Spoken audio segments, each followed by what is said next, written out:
नमस्कार। आप सबका हमारे चैनल ज्ञान द ट्रेजर पर स्वागत है। इस वीडियो में हम आपको बताने जा रहे हैं कि हमारे भगवान कहाँ रहते हैं, क्या काम करते हैं वो। टॉपिक ऐसा है कि वीडियो लंबा होना लाजमी है, तो फिर थोड़ा सा एंड तक देखिएगा, आपको अच्छा ही लगेगा। देखिए, ईश्वर विश्वास पर ही मानव प्रगति का इतिहास टिका हुआ है। जब यह डगमगा जाता है तो व्यक्ति इधर उधर हाथ पांव फेंकता हुआ विक्षुब्ध मनस्थिति को प्राप्त होता है। ईश्वर चेतना की वह शक्ति है जो ब्रह्मांड के भीतर और बाहर जो कुछ है उस सब में समव्याप्त है। उस प्राण स्वरूप, दुख नाशक, सुख स्वरूप, तेजस्वी, पापनाशक परमात्मा को हम अंतःकरण में धारण करते हैं। वह परमात्मा हमारी बुद्धि को सन्मार्ग में प्रेरित करते हैं।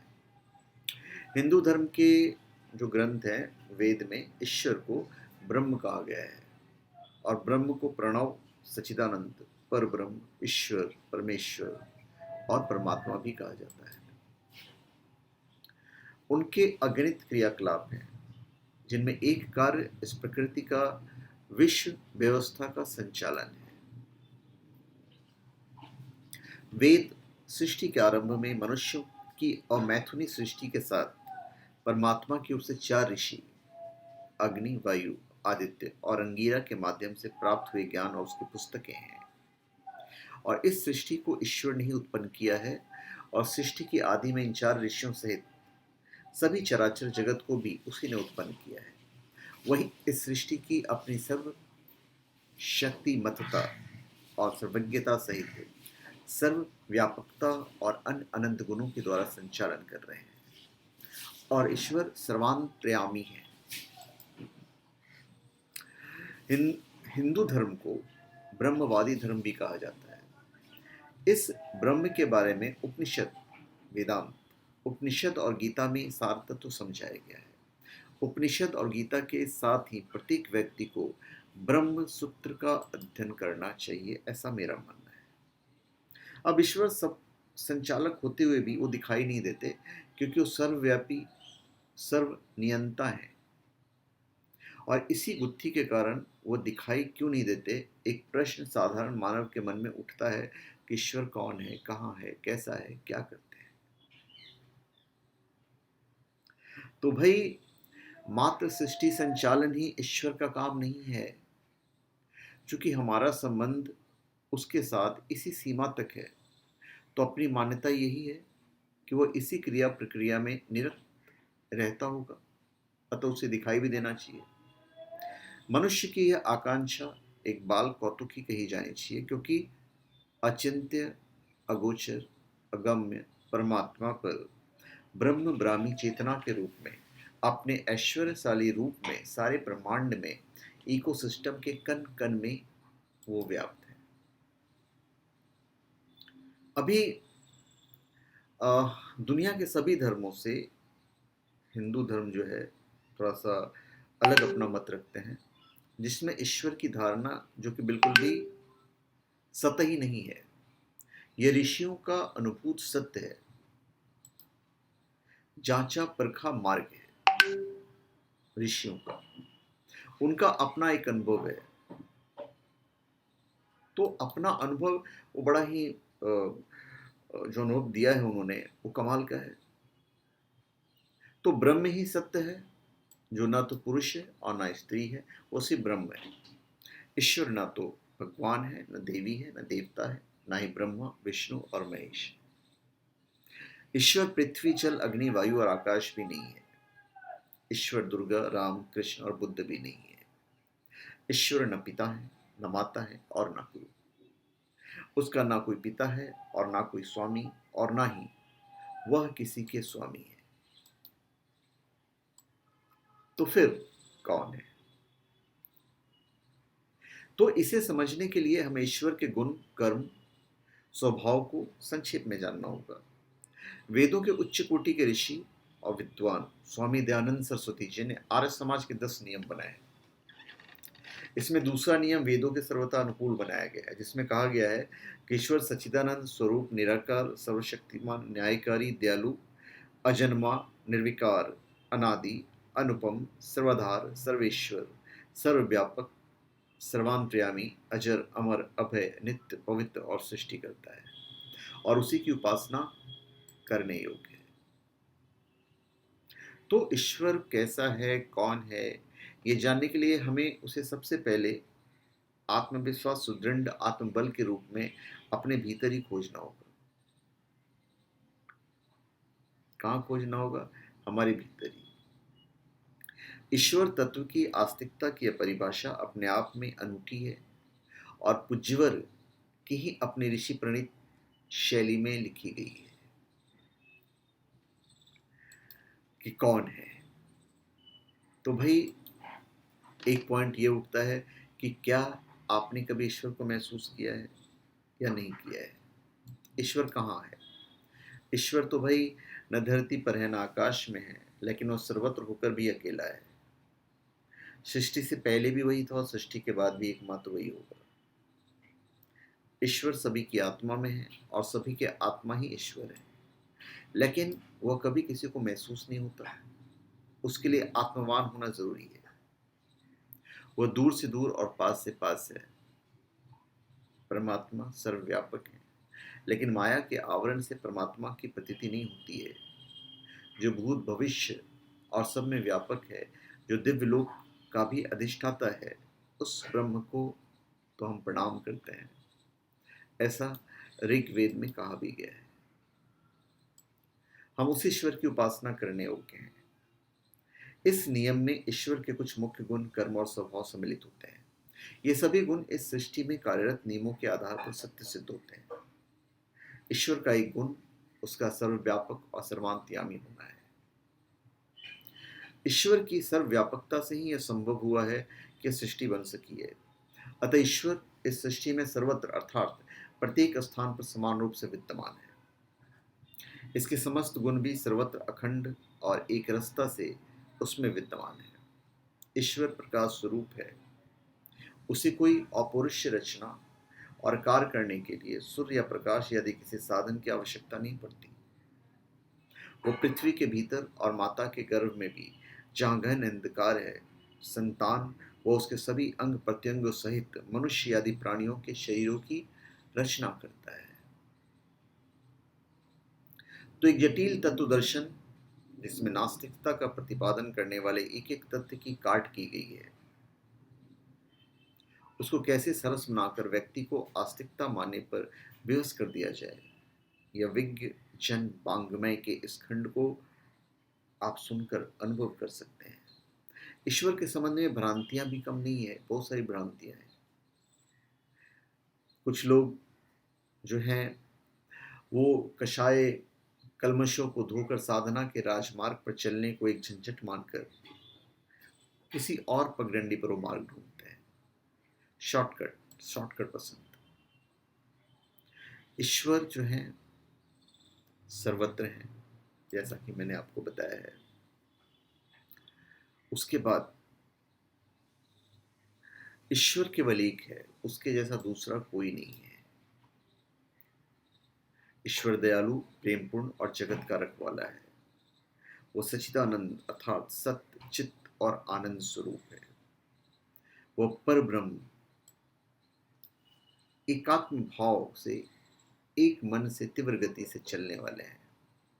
वे सबके आदि तथा सबके जानने वाले हैं और इन परमात्मा को देवगण भी नहीं जान सके। वे अन्य गतिवानों को स्वयं स्थिर रखते हुए अतिक्रमण करते हैं। उनकी शक्ति से वायु, जल, वर्षण आदि क्रियाएं होती हैं। वे चलते हैं, स्थिर भी हैं। वे दूर से दूर और निकट से निकट हैं।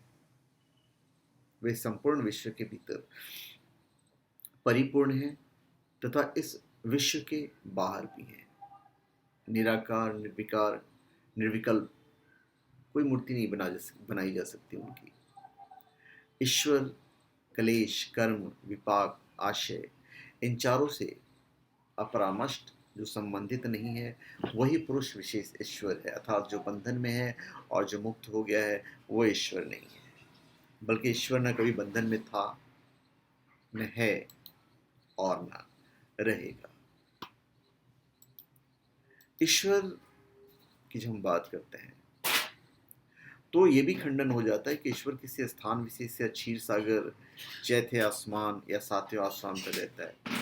वेदों और ऋषियों ने ईश्वर को सर्वांतर्यामी बताया है। गीता में भी कहा है कि ईश्वर सब प्राणियों के हृदय में विद्यमान है।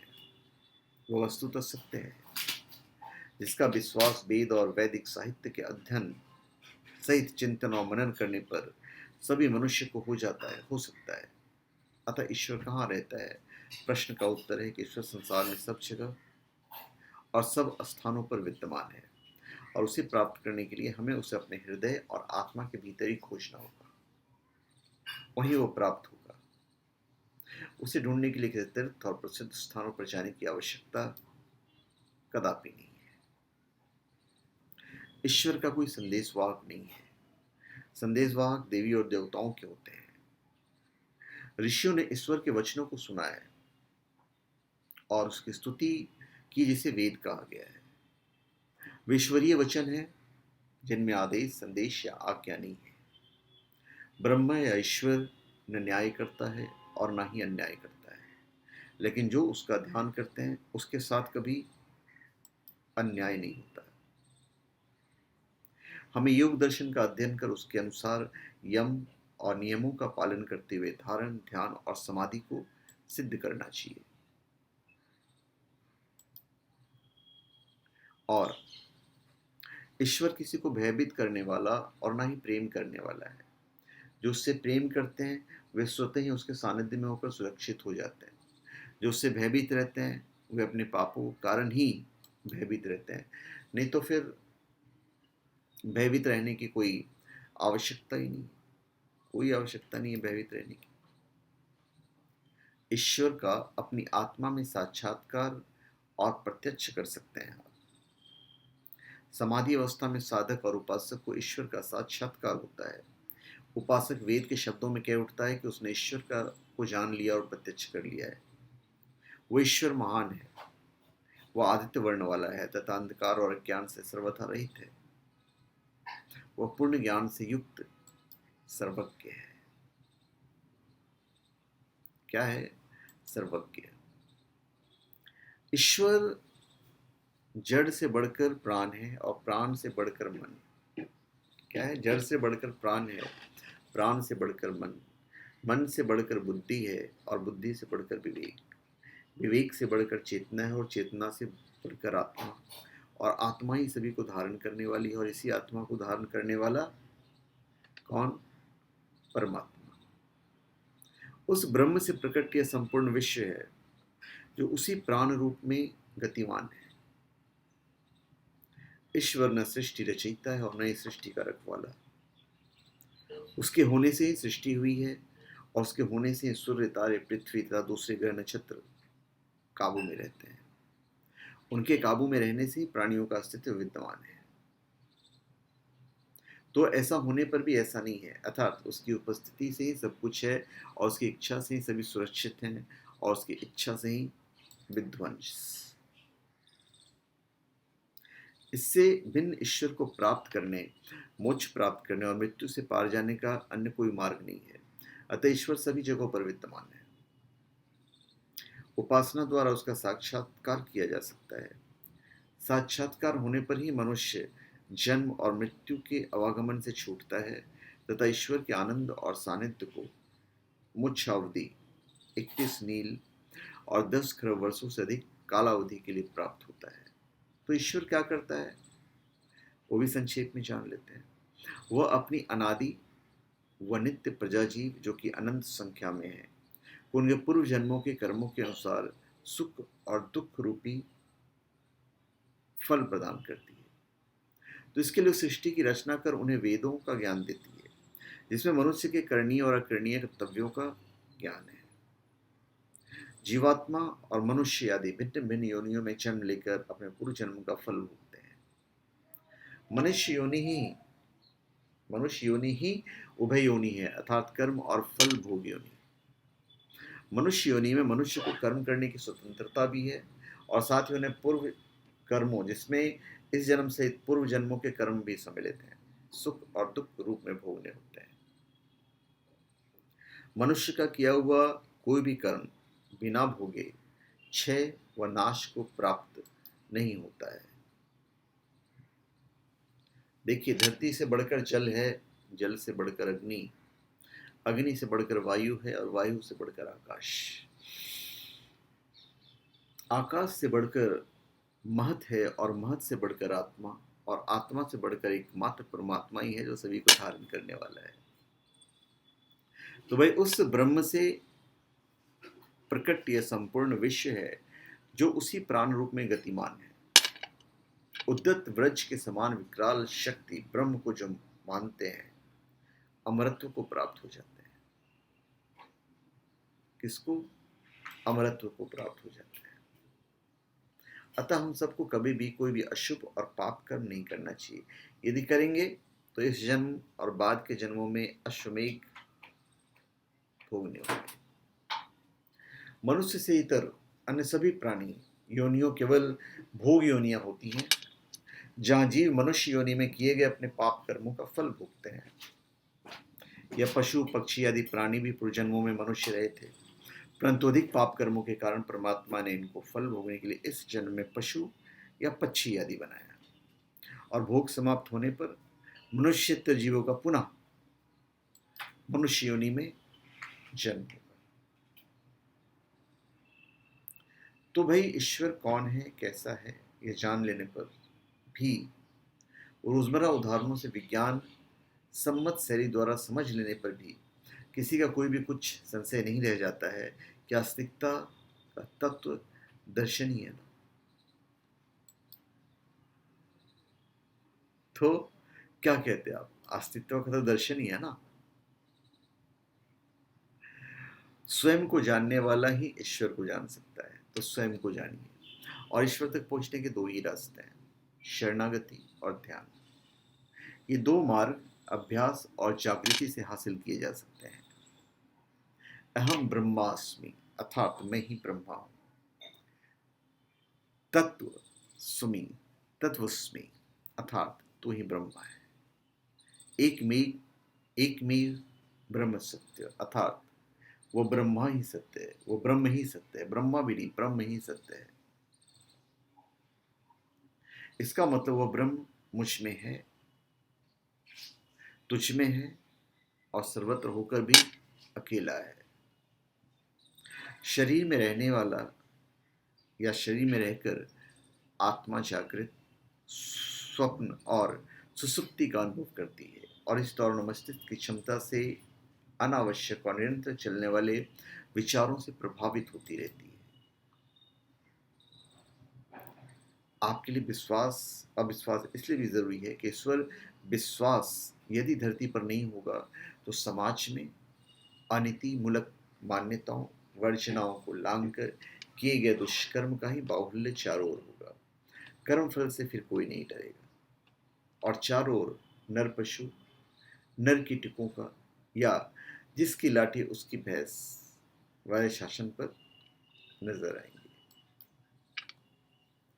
आज वो आत्मा ही सब कुछ है, अर्थात समस्त वस्तु विचार भाव सिद्धांतों से बढ़कर आत्मा है। आत्मा को जानने से ही परमात्मा को जाना जा सकता है, और यही सनातन धर्म का सत्य है। तो ईश्वर शब्द बड़ा अभ्यव्यंजनात्मक है। सारी सृष्टि में जिसका ऐश्वर्य छाया पड़ा हो, चारों ओर जिसका सौंदर्य दिखाई देता हो, सृष्टि के हर कण में उसकी झांकी देखी जा सकती है, वो कितना ऐश्वर्यशाली होगा इसकी कल्पना भी नहीं की जा सकती। तो हमारा कर्तव्य है कि हम वेद दर्शन और उपनिषद आदि ग्रंथों का तर्क और विवेक बुद्धि से अध्ययन करें। ऐसा करके हम ईश्वर के प्रकाश स्वरूप, सुख स्वरूप, दुख निवारक स्वरूप, मोक्षदाता स्वरूप तथा हर क्षण जीवों के साथ रहने वाला, उन्हें सदकर्मों की प्रेरणा देने वाले आदि नाना स्वरूप और कार्यों को जान सकते हैं, और अपने जीवन को सफल बनाते हुए धर्म अर्थ काम और मोक्ष को प्राप्त हो सकते हैं। तो धन्यवाद। आप सबका हमारे चैनल पर स्वागत है। आप हमारे चैनल पर सब्सक्राइब करें और अपने कमेंट दीजिए। धन्यवाद।